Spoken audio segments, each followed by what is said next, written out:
Welcome to Russell Jones Speaks, where we explore big issues that matter to parents, grandparents, and kids. We tackle intergenerational issues. Everything that affects parents, grands, and children is on the table. That includes health and fitness, relationships, attitude, family unity, vision, adversity, God, and anything else that might arise. The goal is for you to take away something that you can use in your life immediately.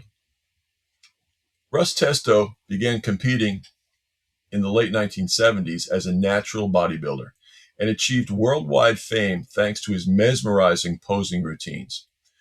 Russ revolutionized posing in the 1980s and 90s with his innovations that featured robot moves, dance, mime, and lip syncing to the top songs of that era. He's the most popular guest poser of all time at Arnold Schwarzenegger's Mr. Olympia contest, as well as a sought-after choreographer and posing coach. His appreciation of the arts and dance is evident in all his work. I'm excited to find out about his experiences in natural training, diet, discipline, and faith. So, welcome my friend Russ Testo, Physique Artist Extraordinaire. How you doing, Russ? Very great, Russ. Thank you. Thank you for having me. I look forward to this opportunity. Thank you. Yeah, so let's just jump in. So you're a kid from upstate New York. At some point, you started with the weights. Was it for athletics? Just give us an idea how your training started. It was for athletics, specifically ice hockey. Grew up Ah, playing grew up playing ice hockey at the Troy Pee Wee Hockey Association. That took place at the RPI Fieldhouse, Rensselaer Polytechnic Institute. RPI is a Division One hockey school, and mhm. a lot of the other kids on my block played hockey. We pretty much had a hockey neighborhood here, and I joined in the ranks, I think, at 7 years old. Um, but most often, I was the smallest kid on the ice. And going into high school at 95 pounds, 5 feet in stature, my father was a little bit concerned that I was going to get hurt with some of the competitors that I was going against. So Oh yeah. he was suggesting, you need to gain some weight, you need to get strong out there. And I had been doing some exercise before that, but to no avail. I didn't enjoy it. It didn't seem like it worked. So it just so happened I was all set to call it quits with weightlifting and exercise. My father calls on a summer day in August 1971, right before I was about to enter high school, and he says, "I have a surprise for you. We're going to a weightlifter's house. Um, He's going to teach you how to lift weights." And I said, "Dad, I do not want to do this. I don't believe it works. I quit with this stuff." He said, "Let's just go see this guy and we'll see what happens." Well, we went to his house that night. That was the first time I had seen 45-pound bars, 45-pound plates, squat racks, a bench for bench pressing. And it was just very exciting to see. He was a local No, weightlifter just bodybuilder. one sec, Russ. So just so everybody knows, 1970s. It wasn't like today. There wasn't a gym on every corner, right? It No, was like it was rare to find a gymnasium in some towns, right? absolutely. At Yeah, that time, pretty much, if you wanted to go to a gym, you were going to a YMCA. Um, yeah, yeah, that was pretty much it. yeah, The yeah. I'm gyms sorry to that interrupt, exist. but I just want people to kind of get Yeah, the and feel and of all and that, not right? only that, it really wasn't accepted to lift weights Right, as an athlete. Maybe if you were in strength sports like football or track and field, something like that. But the thought back then was, oh, you lift weights, you're going to get muscle bound and tight, and it'll slow you up and it will right. ruin your sport. Yeah, But yeah. I'm sorry to um, interrupt. So, Mr. Harley's well, place. I'm sorry. Yeah. yeah, we were at Jim Harley. His name was Jim Harley. Went over to see Jim Harley. He was also from Troy, a local weightlifter bodybuilder. And that was the first time I had seen a man with that type of physique. Very impressive. He even did some posing for me that night, which Mhm.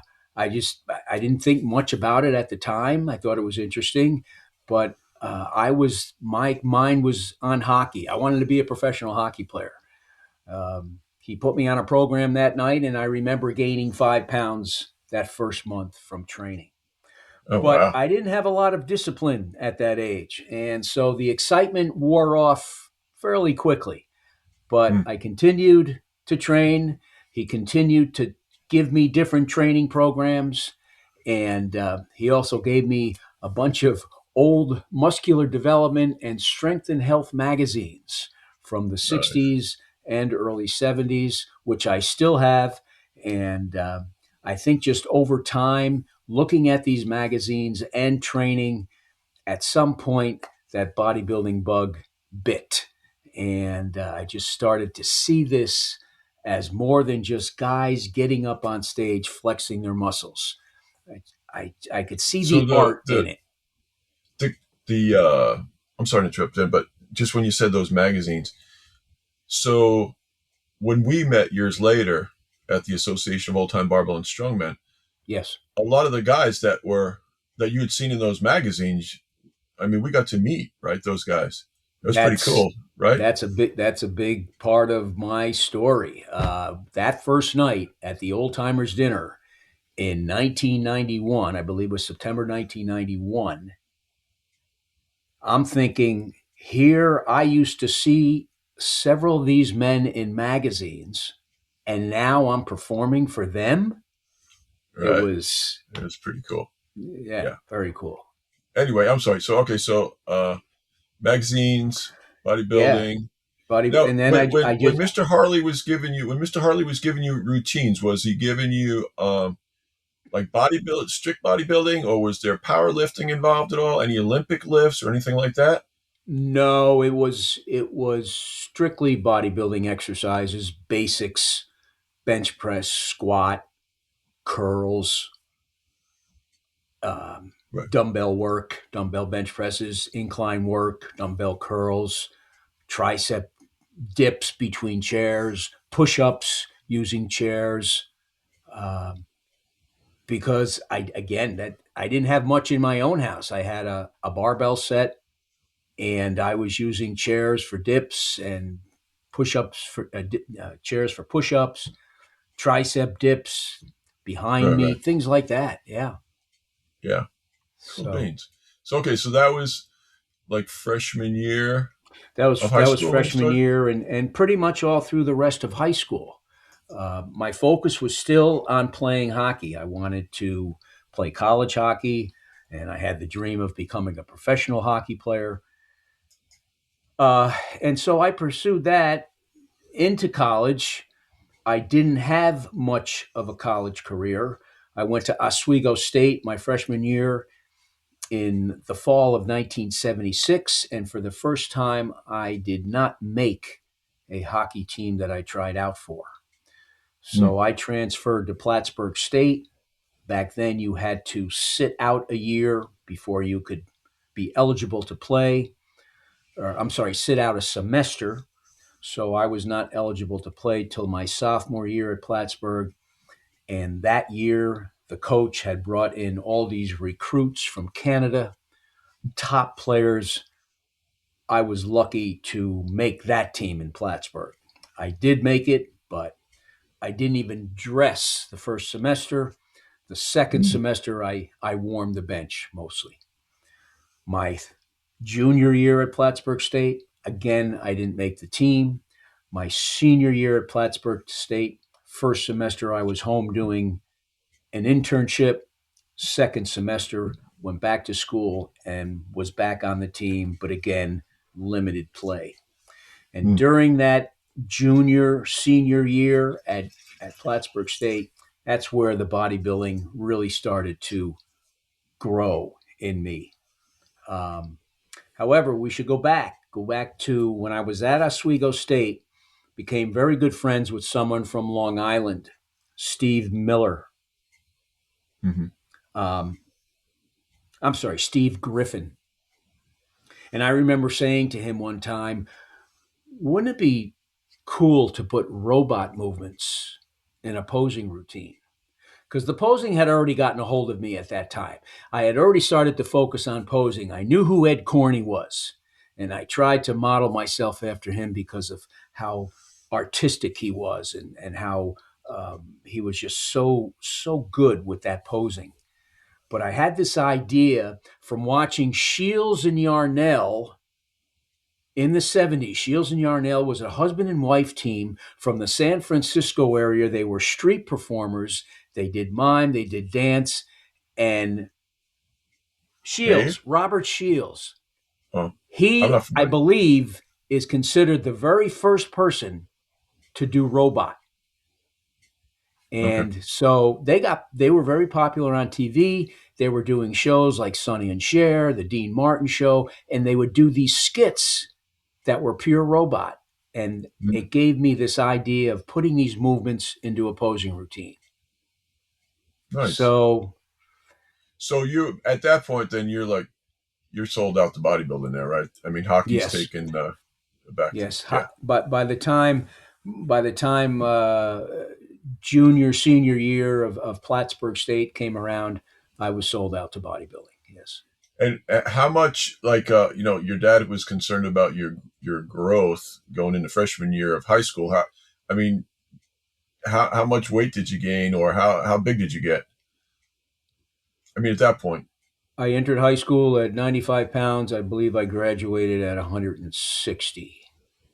Ooh, okay. That's a bit of a change. Yeah. Yeah, Um, nice. How so I tall did. are I you did. anyway? I don't even remember how Um, tall you are. I my best was 5'7". I believe now I'm down to 5'5.5". Don't talk like an old man. I don't want to hear that stuff. I know the feeling.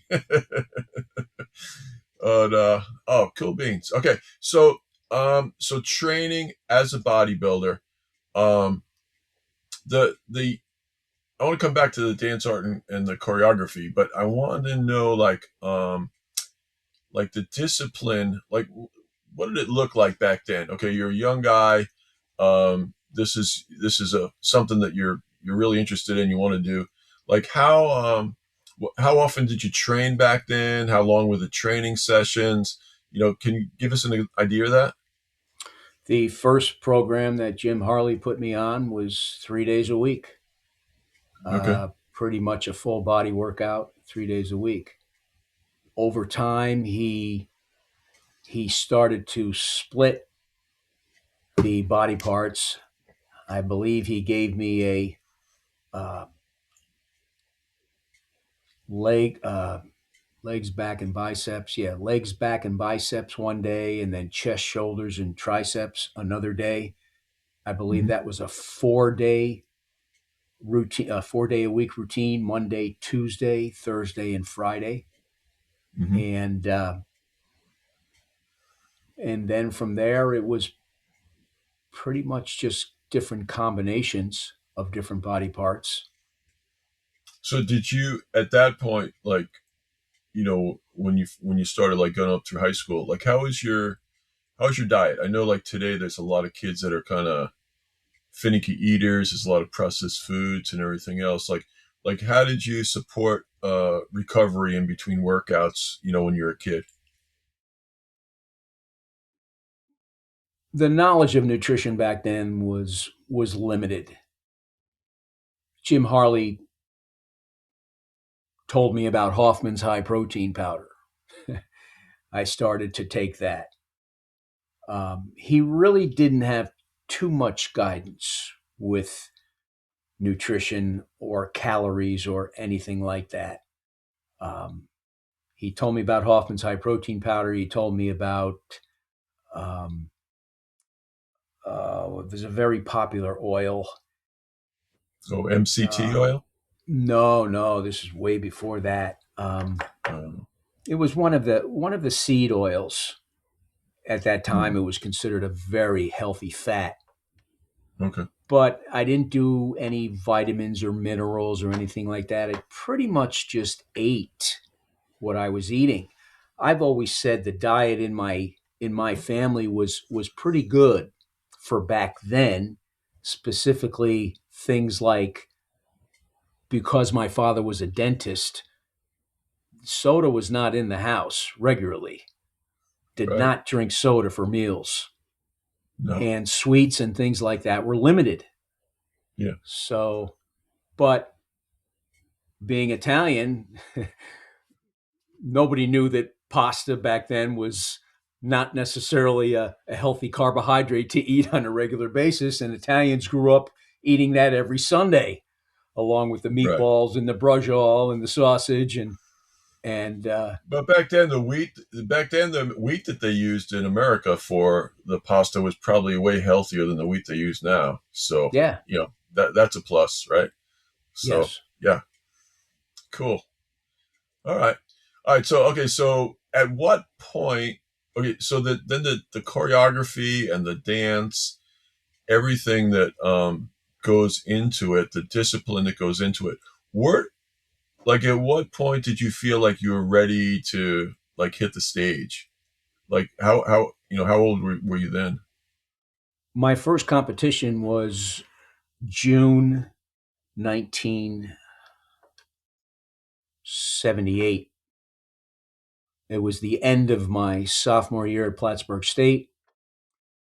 Um, I just decided to compete, and 2 weeks before that, there was I competed in Old Greenwich, Connecticut, for the novice Mister Eastern Seaboard.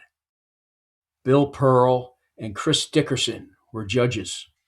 Oh, wow. Okay. 2 weeks before that, in Connecticut, Mike Katz promoted a show, and Ed Corney was the guest poser. Hmm. Again, I loved Ed Corney at the time. He was my man. I went to see him. I Yeah. believe he posed to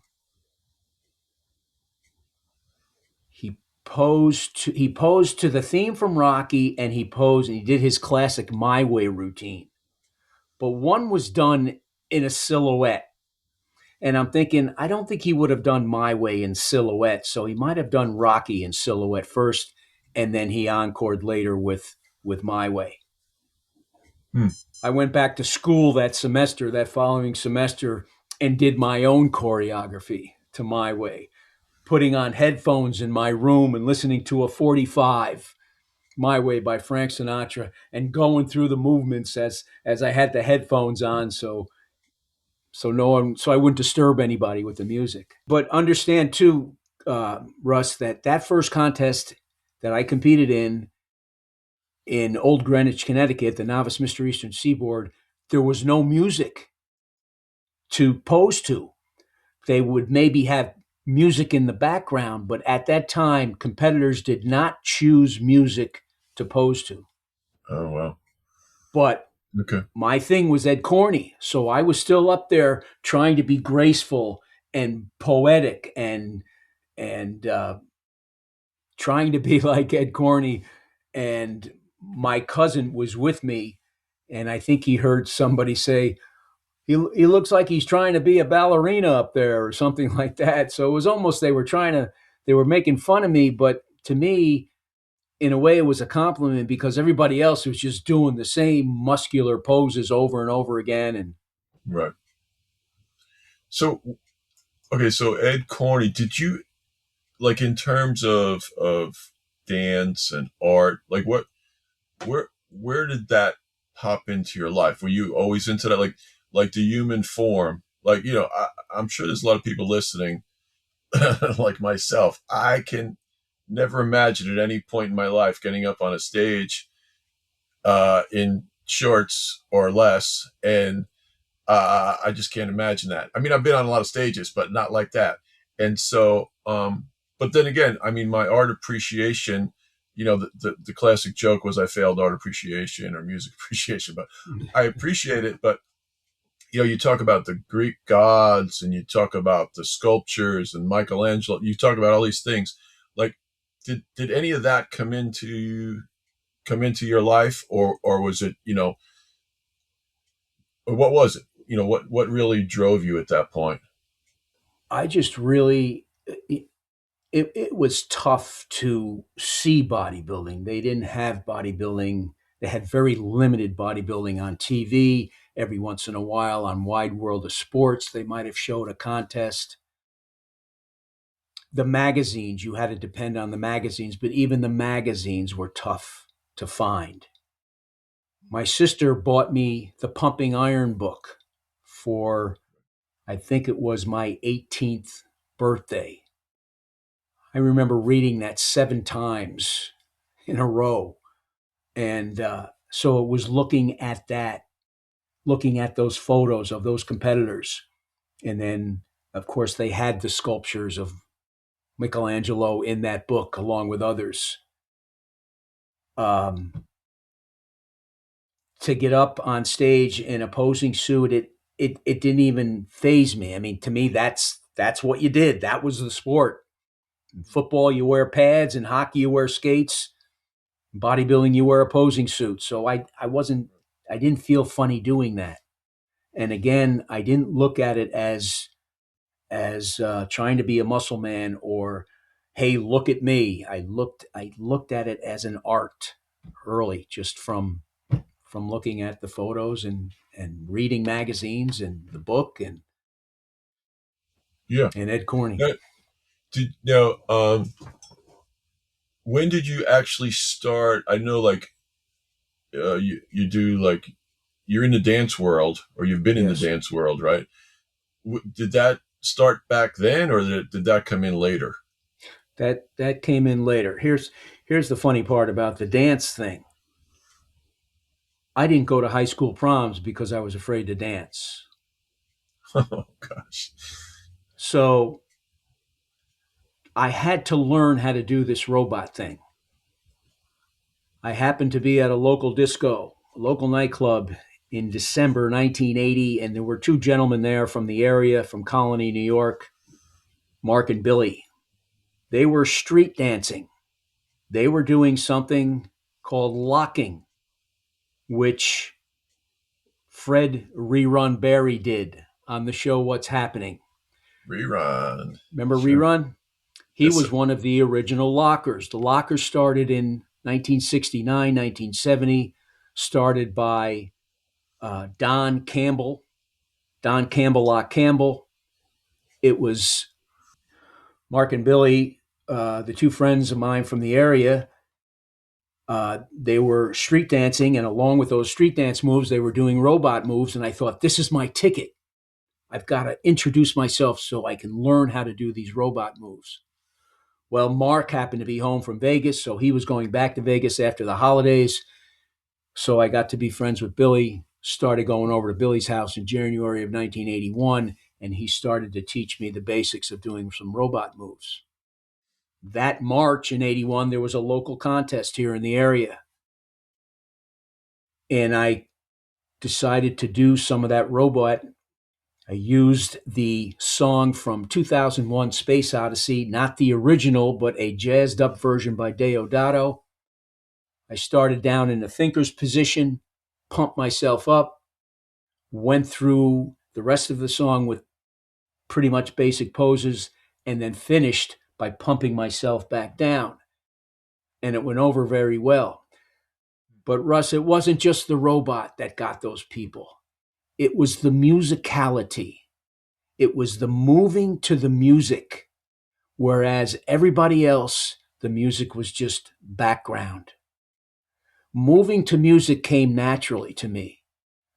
When my friend and I used to practice taking shots, our hockey, we used to practice our hockey in his garage in the off season. We'd have the music on because we were 2 cool teenagers, practicing, moving. I would try to puck handle and move to the music. It was just natural for me. So to me, if you're doing a posing routine, if you're doing anything to music, you move with the music. You just don't forget about it. So that's why that went over so well when I did that 2001 Space Odyssey. 4 months later, let's see, April, May, June, July, August. 5 months later, I got in the Natural Mr. America contest in Utica, New York, that Tom Ciola promoted. My brother says to me after I did the 2001 Space Odyssey routine, he said, Russ, You should do a routine to Magic Bird of Fire. It was a popular disco song that was being played at the time by the Sal Soul Orchestra. It was actually considered a disco instrumental version of Stravinsky's Firebird Suite. This song was 4 minutes and 40 seconds long. I said, Rich, this song is too long. He said, just work on it. You can do it. So I got to work, got it choreographed, and performed at this Natural Mr. America contest. Well, I had a 1,600 people standing ovation from that because it was so different. I put more dance in, I put more robot in, I added mime, and it just went over really big. But the best part was that there was a man in the over 40 division from Columbus, Ohio, by the name of Kurt Haywood. He was like this with Arnold Schwarzenegger. He thought it would be a great idea for me to pose at the Olympia. So he set up an audition for me to come out to Columbus. I auditioned that routine to Magic Bird of Fire before Arnold and his partner Jim Lorimer. They liked what they saw. That was October 9th. They invited me to guest pose the next day, October 10th. And that was the beginning of the professional career as a physique artist, as a Nice. guest poser. Yeah. Okay. So at any point in time, okay, for people listening, uh, you know, there's professional bodybuilding. Usually, I would think you would say, well, there's natural bodybuilding, which should just be bodybuilding because that's the way God made us. And then there's people that use other substances. That should be another Yes. division. But it's not. It's not like that. The real world is that people are, I don't think it's necessarily ill intentioned, but they try to take development as far as they can, and they use drugs to Yes. keep it short, right? So at some point, I mean, you had to be tempted. Uh, well, maybe not. Were you ever tempted then to go into that world? I mean, because I'm sure you were around guys that were doing it for Yes. sure. Yes. I remember being discouraged at one point. I felt like I was not making any gains. And yes, there were others in the gym that were making gains. So I had thought, should I consider this? But I couldn't. It was too late. Um, I say it too late because I had already said to many people that I would never do it. That first night at Jimmy Harley's house in 1971, he told me about something called Diana Ball, and it scared me. Not to mention, I thought drugs and sports, they don't mix. And I looked at it as cheating. But I also was scared of it because I didn't like the way that sound, number one, Diana Ball. But I just wondered, was there possible health risks with that? So it's more or less, I made that commitment that first night at Jimmy Harley's house that I would never do it. But yes, there was a time I was a little bit discouraged, thinking, boy, what would it be like if I did it? But I had already gone to schools speaking to youth about this, talking the negatives of it, and that I had never done it and that I never would. So there's no way I could ever go back on my word. Right. Yeah, that's I just count myself blessed that I never fell into that. Yeah. I fell into a lot of other stupid things, but I never fell into that. But yeah, so okay, so good. So now, did you continue to compete, or were you just not just, or was your career like in guest posing? I know you choreograph for other bodybuilders. Did you I can, continue to compete? yes, I continued to compete. Well, the first guest posing, the first opportunity to guest pose was the 1981 Mr. Olympia. I continued to compete right up to 1984. Um, I, I, I'm not remembering if I did any more. Yes, I did. I did do one or two more competitions solo as an individual. And then in 83 and 84, I started to do some mixed pairs with a local female competitor, a lady by the Oh, name of Deborah Papa Bouchard. We did a couple okay. of shows in New York State, and we got invited to the 1984 Pro-Am mixed pairs competition in Toronto. So we were competing against other amateurs and against other professionals as a mixed pair, and the NBC Sports World was there. They covered the top five. The top five were broadcast on the show, and we had missed it by 3 points. We came in sixth place. Oh, There were right. nine judges. And every judge except one had us first or second in the posing division. One judge had placed us. It was either sixth or ninth, and Oh, that totally brought us down. That we missed the top five. That would have been so nice to be on NBC Sports World. yeah, sure. Definitely. Definitely. So, um, okay, we got, all right, so you're evolving then. Now it's pairs. At what point did people start coming to you for choreography? Let's see. I believe I started to help fairly early, a little bit here and there, 85, 86, a little bit more later, 80, 87, 80, 89, and then into the 90s, it really started to pick up. And into the 90s is when I started to do it via videotape, Okay. where competitors would contact me, send me their music, I'd choreograph a routine, and then go up to my photographer, videographer's house in his studio and choreograph and teach a routine to a competitor, break it down from beginning to end. That became very lucrative at one point.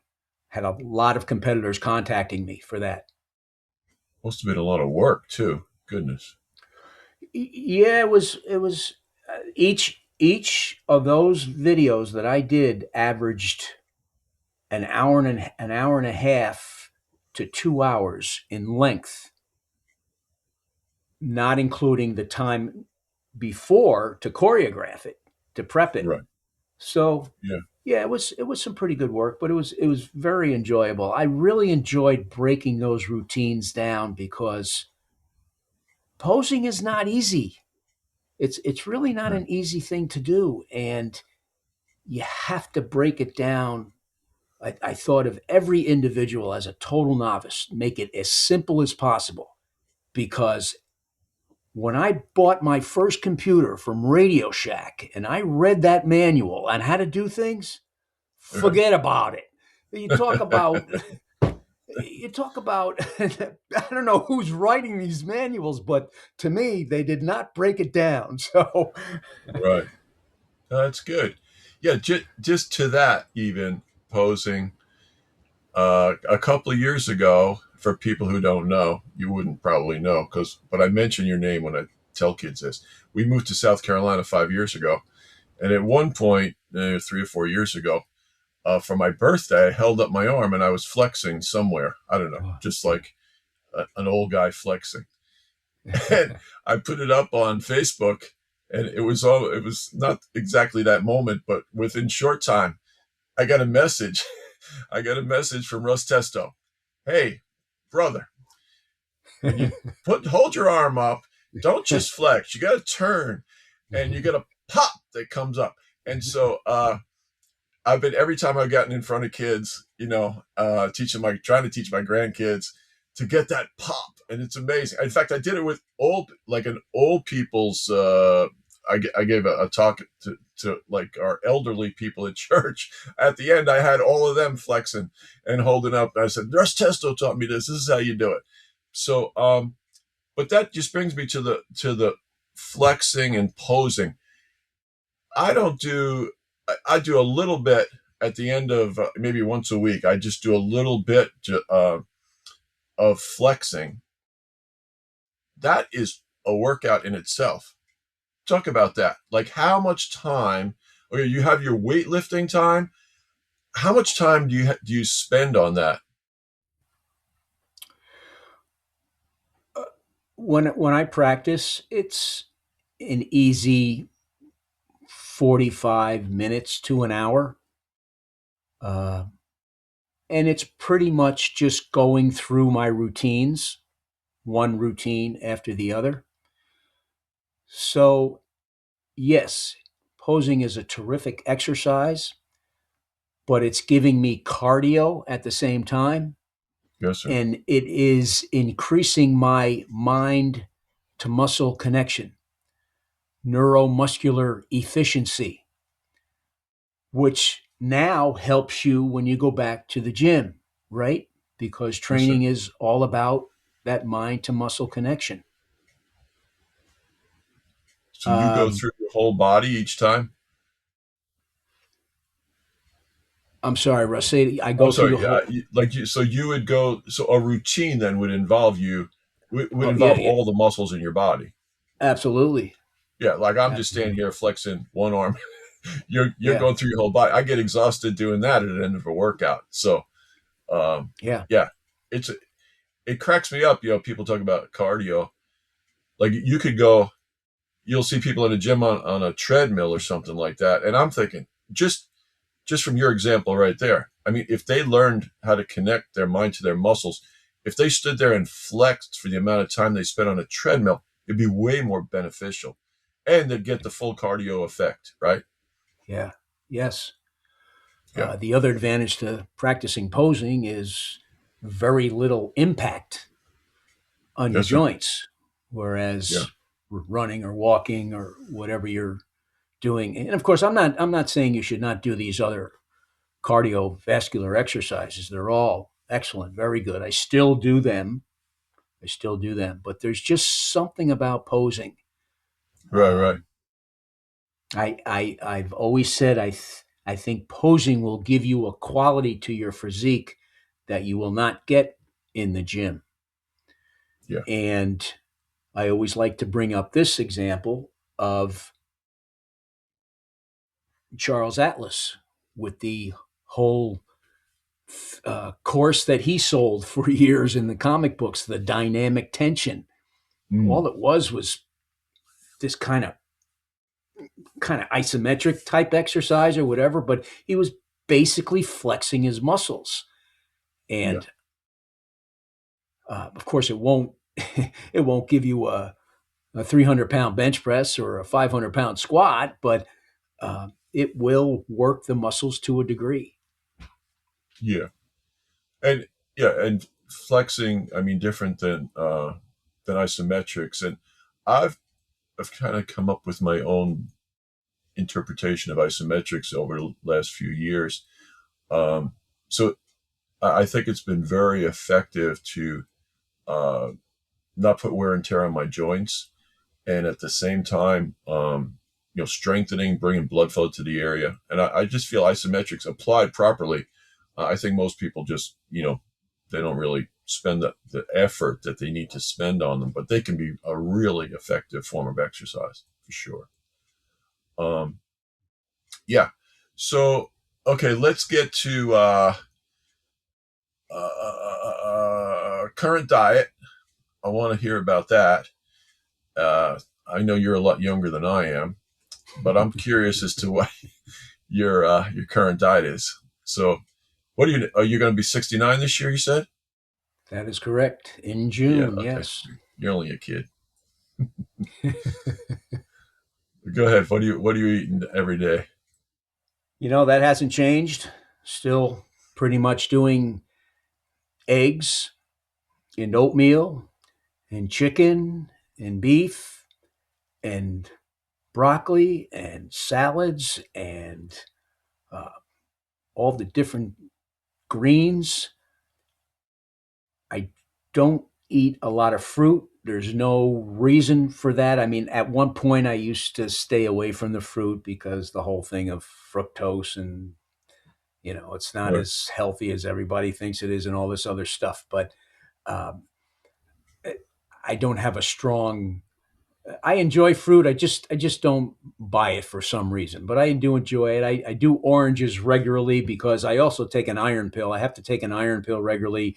My iron is a little bit low because I do blood donations on a regular basis every 2 months.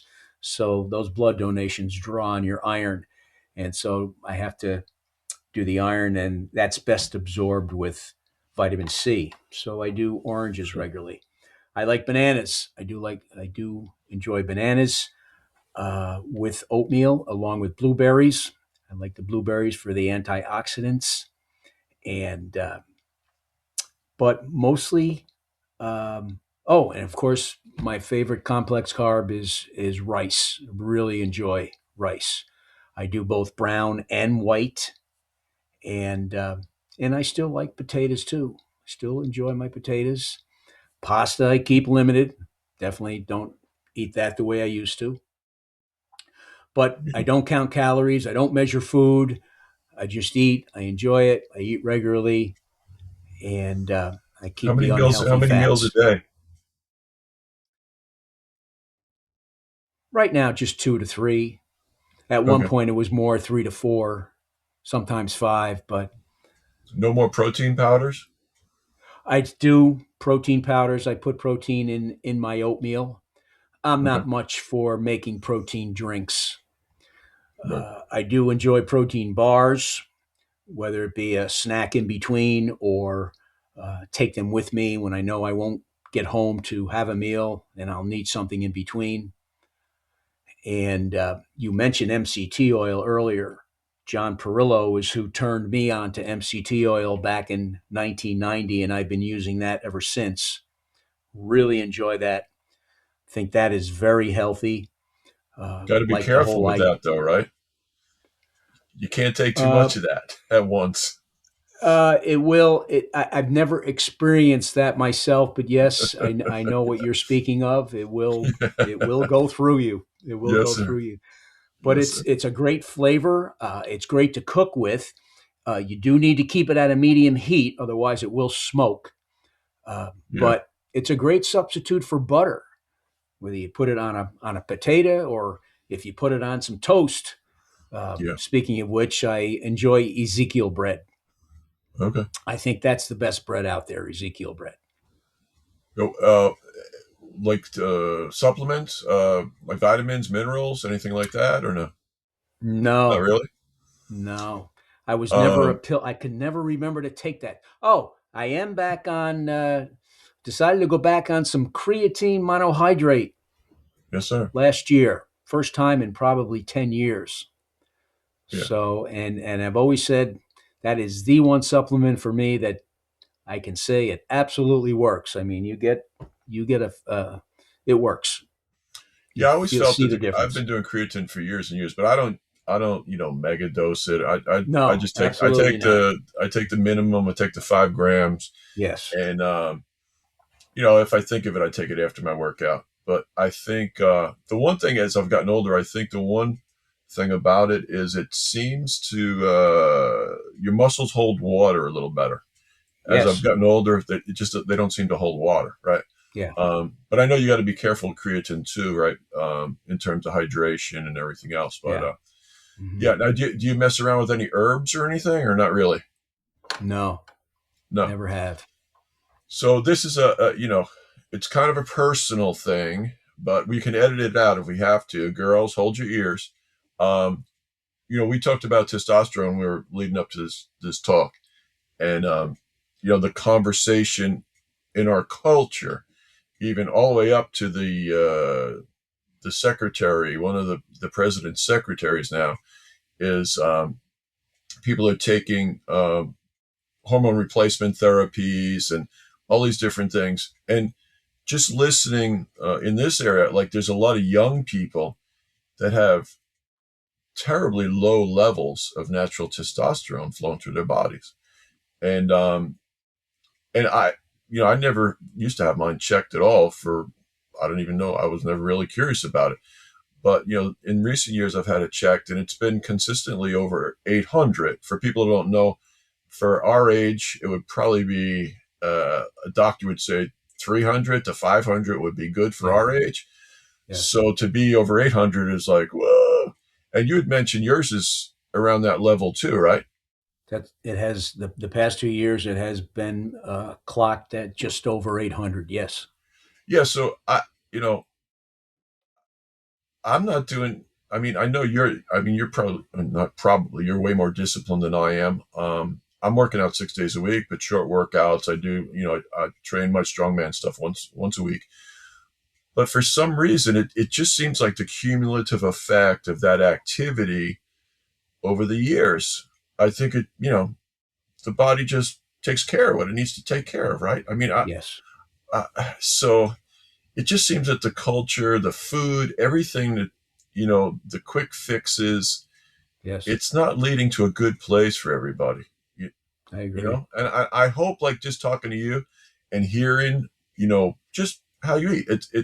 It's a disciplined life, but I don't think it's anything that somebody says, hey, yeah, I got to take care of the one body I have. I'm going to honor God with that, how I take care of it. I'm not going to, abuse it. And you can go at least as long as we've gone and be comfortable with testosterone, whatever other hormones we need as we get older. Do you agree? I agree. Absolutely.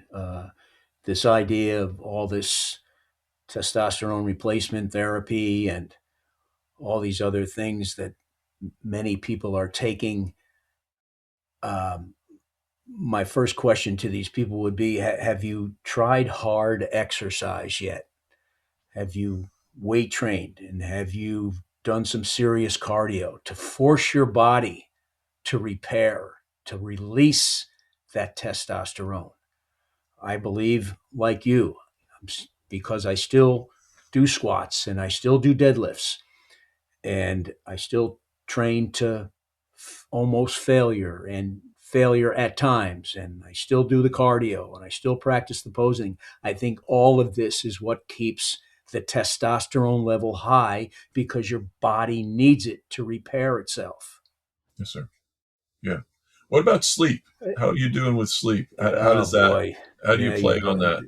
I I'm mean, not. Yeah, it's always in the conversation, right? In terms yeah. of for recovery, all the lights, all the things that affect us and everything. How are you I'm holding up with I'm the whole sleep guilty. thing?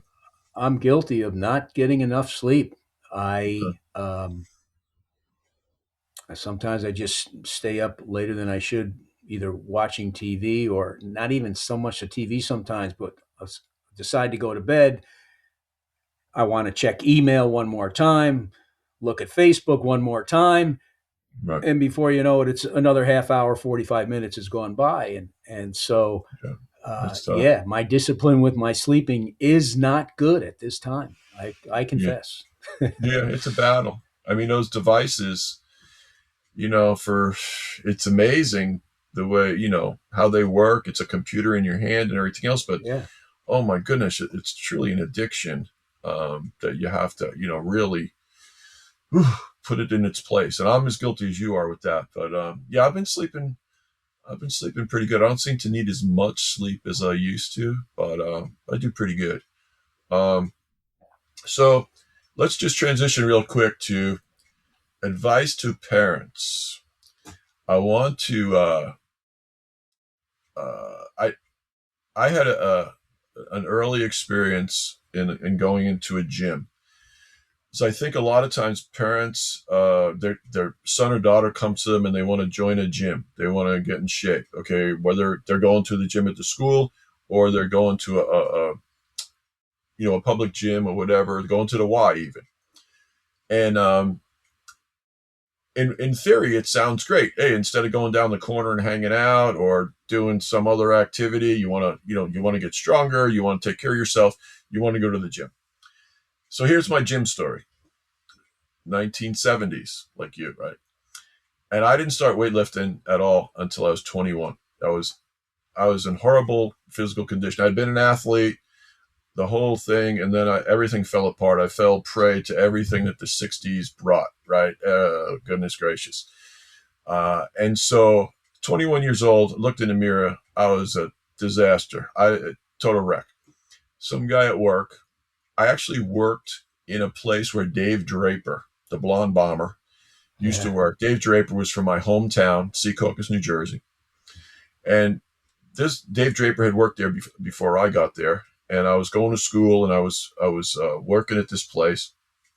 And they would tell stories about Draper, just amazing stories as a kid, right? So, and I had seen him in a magazine and everything. So I'm like, well, this guy was serious, right? And so, and one of the guys there gave me two 20-pound dumbbells. I think he loaned them to me. I don't even know. I would go home. I'd work the 3 to 11. I went to school during the day, worked the 3 to 11 shift, come home, and I'd get these dumbbells out. I had no idea what I was doing. I'd sit there during the Johnny Carson show. Back then, the Johnny Carson show was 90 minutes. Yeah. And between watching Johnny Carson, I'd just keep moving these weights around. I had no idea what I was doing. So it turns out I lived in Secaucus, but there was a gym, a bodybuilding gym in Jersey City, which was our closest city. That's where I was going to school. And so my dad knew the owner, and I didn't have any money and, to pay for, to go to the gym or anything like that. I'm paying for school, and I had a family and everything else, even though I was pretty young.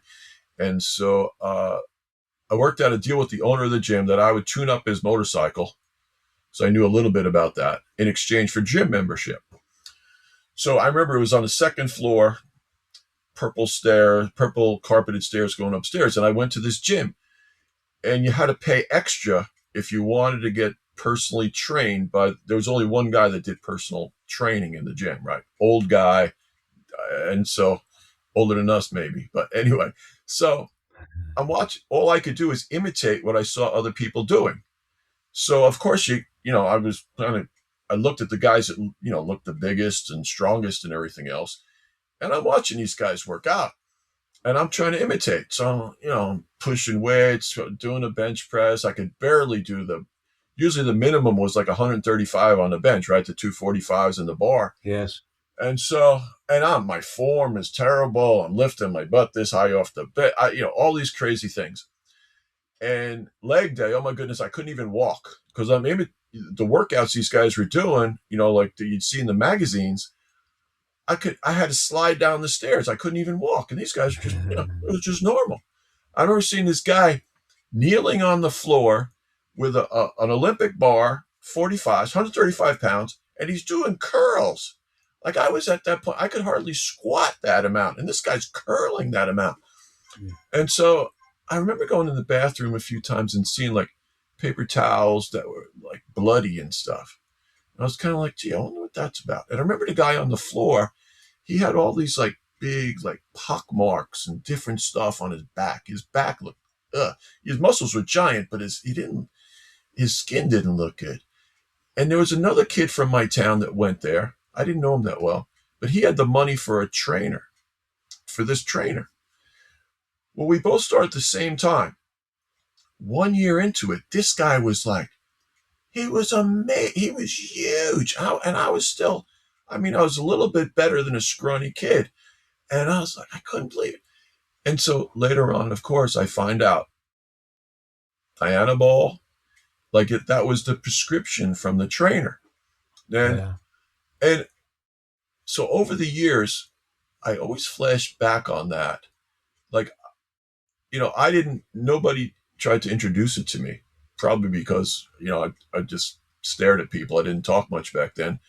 But that temptation would have been huge, if I would have been aware of it.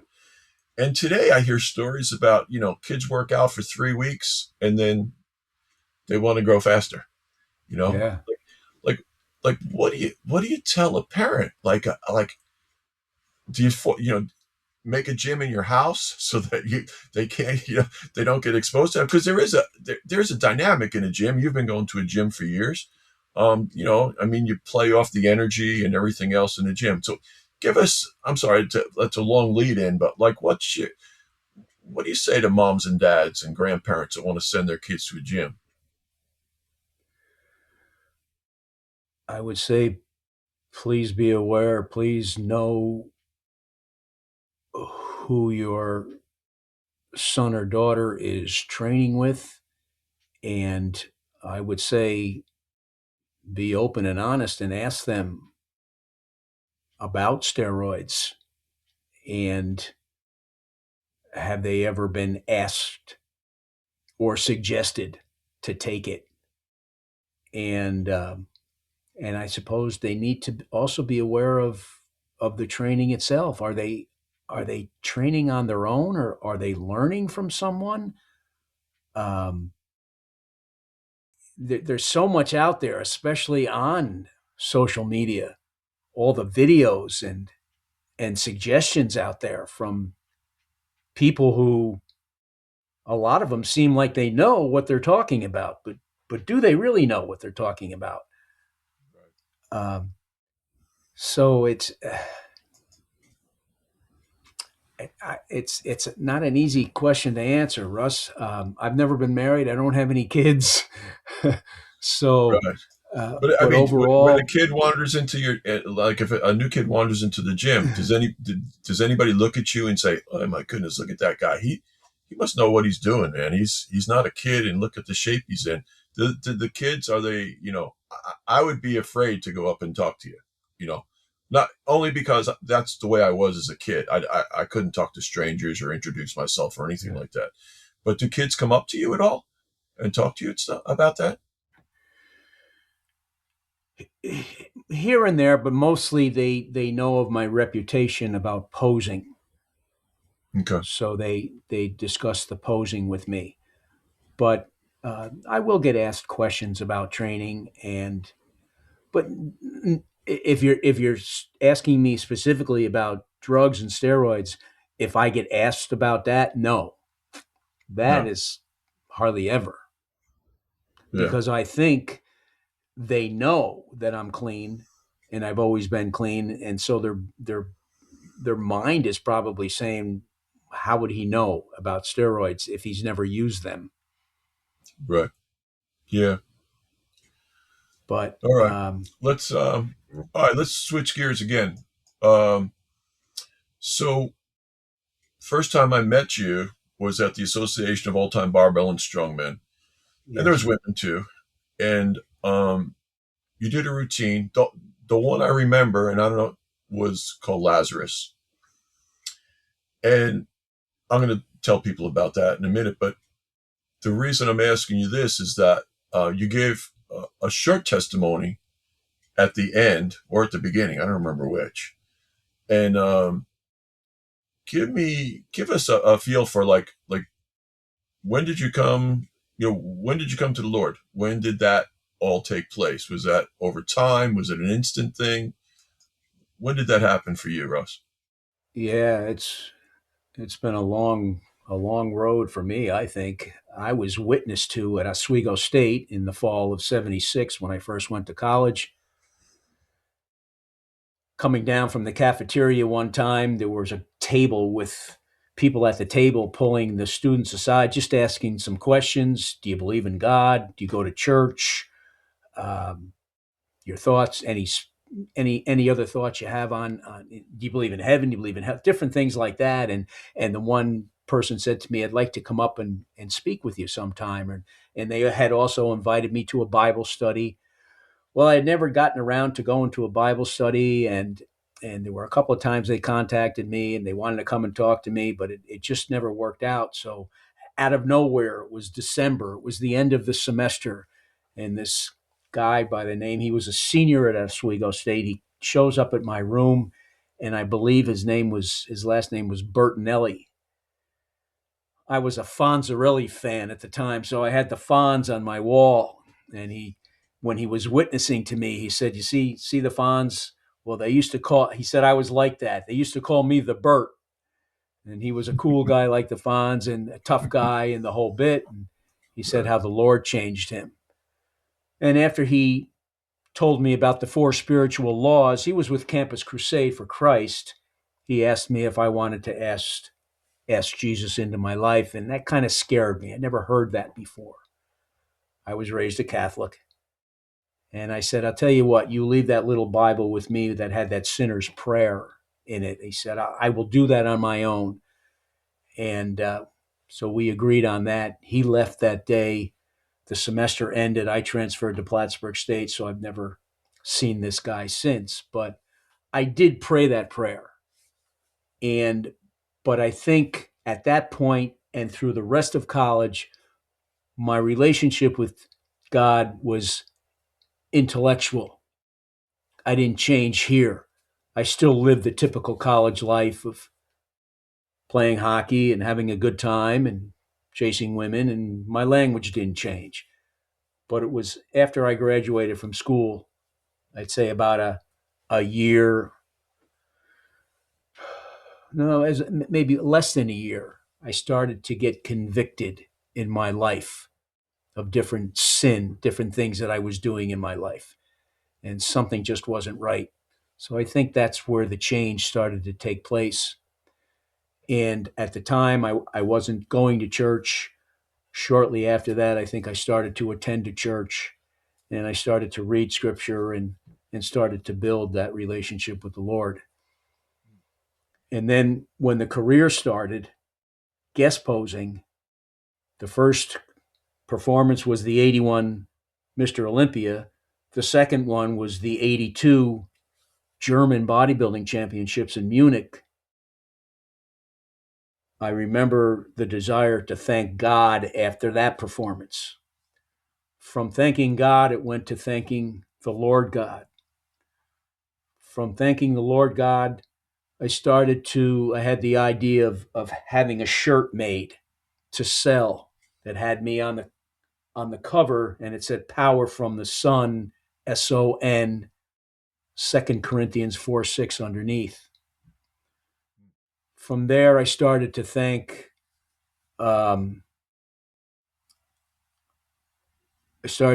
Jesus, or I started to thank Jesus Christ. And then I started to add scripture to the testimony. And then then I started to think about posing to some Christian music. I don't remember the first one, but in 88, when I was doing a show in Texas, a female competitor gave me a cassette tape by Carmen called, I forget the name of that album that he had, but on that had Lazarus Come Forth. And I thought this would make an incredible routine, but it was so complicated in my mind. I don't know how I was going to do it. 1988, it was given to me. So now we're talking 89, 90, 91, 92. And I'm starting to think about this more and more. And it gets to be 94, early 95. And to me, the Holy Spirit was like, come on, get going with this thing, will you? I'm waiting. You're making me wait too long. So I finally got to some choreography in the beginning of 1995. I choreographed it took me either 8 or 10 weeks, I think it was. That year, I had a show in Omaha, Nebraska, on Easter. Nice. I'm sorry, Easter weekend. It was the night before Easter. And it was like, this is perfect. I mean, I was so nervous about posing to this Christian music, talking about Lazarus being raised from the dead. What are these people going to think? And the whole bit. But it was like God opened that door the night before Easter to debut that. It was perfect timing. He blessed it that night. They loved it. And from then on, every time I did it, people would start to look forward to it. Are you going to do Lazarus tonight? Are you going to do Lazarus tonight? I remember when you did Lazarus last year. Are you going to do it again? People really started to like it. Because Nice. I told the story of I mean, that music, that song is John 11, the story of Lazarus. And I tried to communicate it with poses as much as I could. and movement. And it just has always been a real Yeah. blessing from God. Yeah. That was, I got that, one of the few, I have a few pictures you have on the wall in our training center here. And that's one of them, your Lazarus outfit. And, Yeah. it's pretty cool. So, right. I think we pretty much hit everything I wanted to hit on. I think I just want to let people know that the Lazarus video and also the Fred Astaire one, which is awesome. I just want to say this so everybody knows. But Russ sent me a video of a routine, a Fred Astaire video where Fred Astaire's the youngster with a light pole, and Russ did it 30 years ago, and he just did it this past year, and it's an amazing. It's like a before and after, but it's not like fat to skinny, or like no muscles to big muscles. It's amazing, like how Russ's body and physique has changed over the years, but also what he's still able to do at his age. I just totally appreciated it from a physical point of view, but also artistically, obviously, it's awesome. So I'm going to put those two links on my webpage, under my podcast. I'll wherever we put this up, we'll have those links. And I'm going to put up the links to Russ for a Lazarus. Okay. We'll, so people can, get a view of that. If anybody wants to get in touch with Russ, you can contact him on Facebook, Russ Testo, or email rtesto356@aol.com. You can search if you want to see videos on your own. Russ Testo, you can search him on YouTube. Please share this with your friends. And there's also a ton of new stuff at russelljonespeaks.com. Health and fitness, speaking events, strong kids, and a new book is coming as well. The Wall We Cannot See. Working title, of course, by me. The wall was the only thing standing between me and my best life. And in the words of the inimitable Hulk Hogan, say your prayers, take your vitamins, and you'll never go wrong. Then you can all go and make it a great day. Bye for now.